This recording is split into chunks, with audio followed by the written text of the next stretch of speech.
काल का करने विनाश। महाकाल आ गया। घायल शेर की सांसें उसकी दहाड़ से भी ज्यादा भयानक होती हैं। कुदरत का करिश्मा तो देखो, उस रात 2 घटनाएं हुई। केजीएफ भी मिल गया और वो भी पैदा हो गया।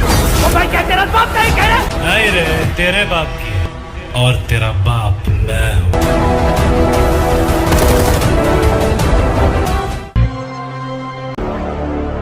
कहते हैं ना हर पिक्चर में कोई एक होता है, तुझे देखकर मुझे ऐसा ही लगा। कौन हीरो?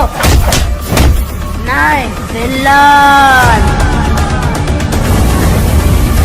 केजीएफ चैप्टर 2 रिलीज से पहले ही सुपरहिट फिल्म कैसे बन गई और इस फिल्म की कहानी क्या है, बाहुबली और 2.0 का रिकॉर्ड कैसे तोड़ने जा रही है। मैं आपका स्वागत करता हूं बॉलीवुड के फिल्मी गलियारे में। 2018 के दिसंबर में एक फिल्म आई केजीएफ। इसका फुल फॉर्म हुआ Kolar gold fields. Kannada cinema इतिहास की सबसे सफल film, all time world wide collection 250 crore के पार। हिंदी में डब होकर रिलीज होने वाली फिल्मों में बाहुबली फ्रेंचाइजी और 2.0 के बाद तीसरी सबसे ज्यादा कमाई करने वाली फिल्म। इंटरेस्टिंग बात यह है कि ये सारी अचीवमेंट कहानी के एक टुकड़े को मिली है।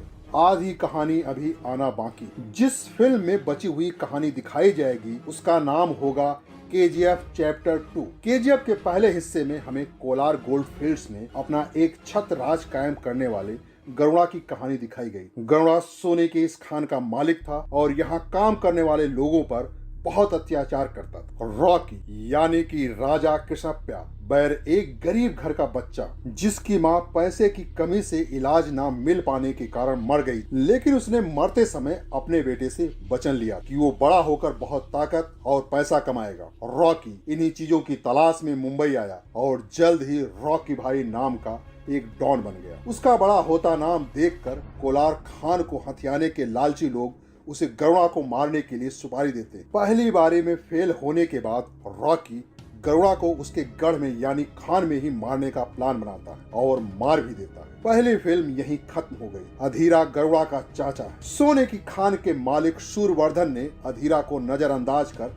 अपनी बीमारी के बाद खान को संभालने की जिम्मेदारी गरुड़ा को सौंप देता है। इस बात से अधीरा नाराज। फिल्म के पहले हिस्से में अधीरा का कई जगह जिक्र आता है, जिसमें उसे बहुत ताकतवर और क्रूर बताया जाता है। रॉकी के हाथों गरुड़ा की हत्या के बाद अब अधीरा की नजर भी खान पर है। दूसरी ओर रॉकी भी उस खान पर अपना कब्जा चाहता है। इससे उसे बहुत सारा पैसा मिलेगा और ये सब तब संभव हो पाएगा जब उसके पास ताकत होगी। मतलब वो अपनी माँ को दिए हुए वचन को पूरा करने के लिए ये सब कर रहा है। सारी टसल उस खान को लेकर है, इसलिए केजीएफ 2 में रॉकी और अधीरा आमने सामने होंगे। साथ में कई और खिलाड़ी होंगे जो कोलार गोल्ड माइन पर अधिकार करना चाहते। पहले फिल्म में सिर्फ गरुड़ा को मारने की कहानी दिखाई गई थी। इसके आगे क्या होता है और फाइनली कहानी कहाँ पहुँचती है, ये हमें फिल्म के दूसरे हिस्से में देखने को मिलेगा। लेकिन यहाँ मेन लड़ाई अधीरा और रॉकी के बीच है। इस फिल्म में कन्नड़ फिल्मों के सुपरस्टार यश अपने रॉकी के किरदार को आगे बढ़ाएंगे और कहा जा रहा है कि ये फिल्म बाहुबली और 2.0 से भी बड़ी फिल्म साबित होगी और बॉक्स ऑफिस पर कम से कम 3000 करोड़ रुपए का बिजनेस करेगी।